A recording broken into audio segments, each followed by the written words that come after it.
I can't hear it. Say it slowly. That my name is Liana, and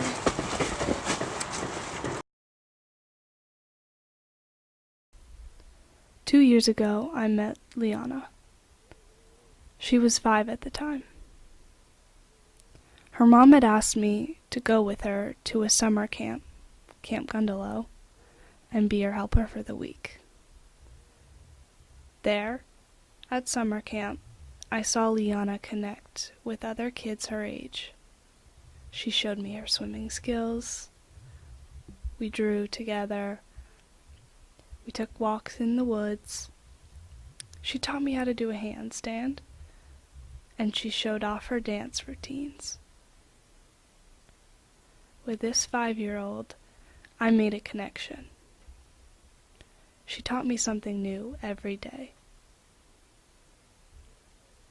I learned something about this little girl that I would have never understood if I hadn't reached out and made a connection.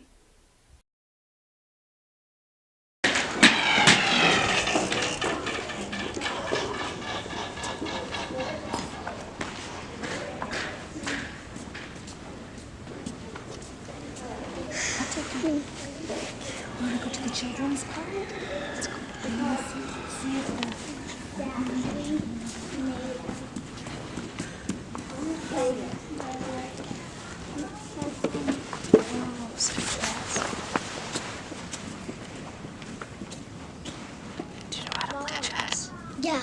Can you tell my mom that we're going to the iPad? Okay. Walk, Liana. Liana.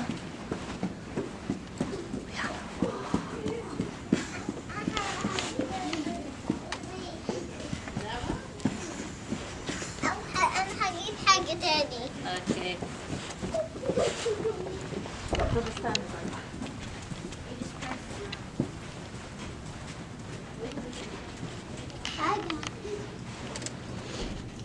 Just press Being with Liana, though sometimes chaotic, was simply fun.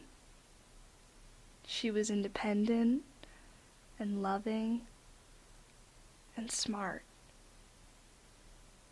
And I appreciated all of these qualities in her so much. She made me realize things about myself at 7 years old. So many things that I couldn't do that she's so good at. I could never crack an egg at 7 years old. I couldn't even do the monkey bars. She reads books. She does the monkey bars. She eats a lot of cheese sticks, and she plays basketball. And she is as wonderful as any other kid could possibly be. And I'm so grateful that I got to know her. And I could only hope that other people would take the time, take the chance to reach out and get to know kids with Down syndrome. People with Down syndrome, people with disabilities. Because what I've learned is that these connections change the way you see yourself. And Liana's connection with me has changed the way I see myself. The. There's a few more letters in that one. Let's see. There. There. Let's use it in a sentence. There was Megan on a trail. There was Megan on a trail.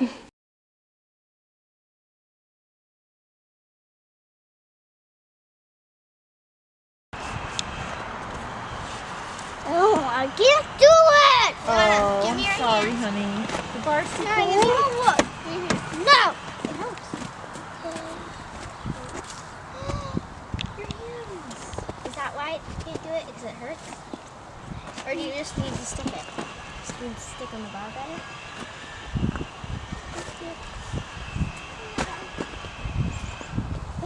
Okay, now wait. No, now go like that. Now go. It's supposed to help. It's supposed to help. No, it's not helping. You have to wipe it better. You go like this, And then you go like this. You wipe it. And then you wipe it. Keep wiping it. Keep wiping it. Keep wiping it until it's sticky. It's sticky. Okay, now go. Try it.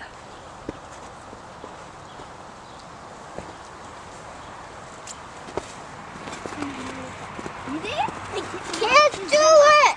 You got it. No, I can't do it. Honey. Sometimes Liana doesn't want to take her band-aid off, and she gets really scared. She's like, oh, you know, I don't want to hurt myself or something. And then, like, I have to give her a nudge and, like, say, if you rip it fast, then it won't hurt.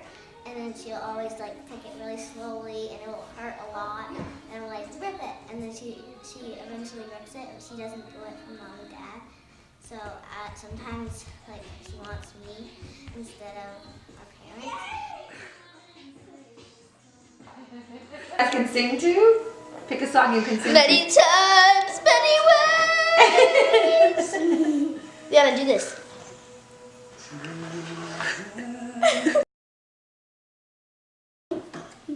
How do you crack it up, Liana? Put your thumbs in. Into the bowl. Crack it more. Crack it. Ah! Go ahead, put it in the bowl. Put it in the bowl.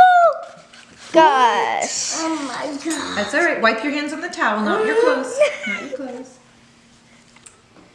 I can remember very clearly that my first worry about Liana having Down syndrome was whether or not she would get married.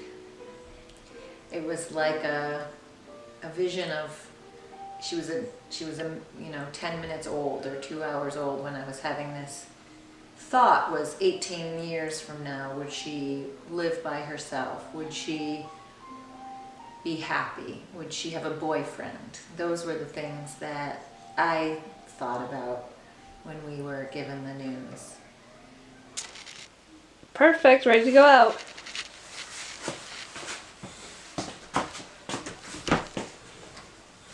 Pull. Yes. There we go.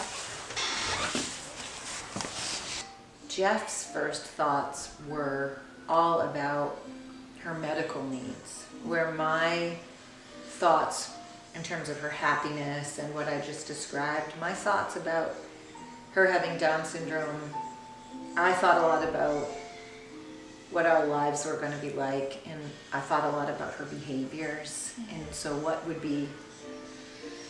was going to be hard for her and what was going to be joyful. So I had all these more behavioral questions, and Jeff had a lot of, his focus was about her medical needs and her health.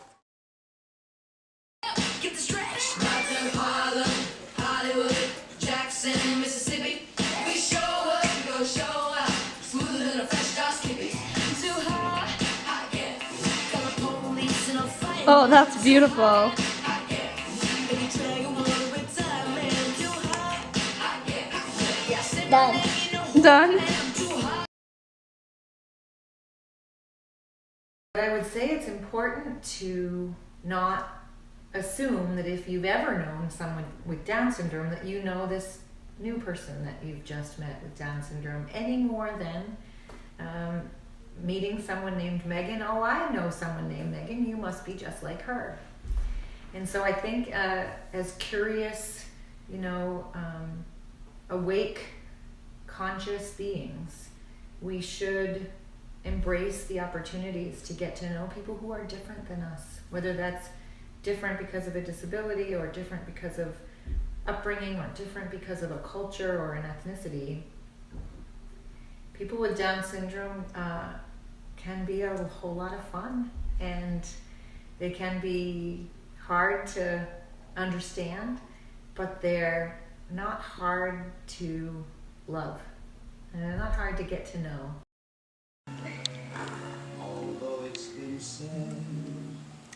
Watch what we're doing. We're using our eyes. Okay. Now, good word. What's interesting about having a child with special needs is realizing how little most people know about intellectual disability or disability in general. And when people don't know very much about something, it's fairly common to be afraid or to be uncomfortable or to worry. If a person is conscientious and doesn't know very much and is afraid but is conscientious, they still may avoid connection or avoid learning more, because it's fairly easy to avoid individuals out and about in your regular life that are different than you are. But what I would say is to connect, because people with special needs are pretty special.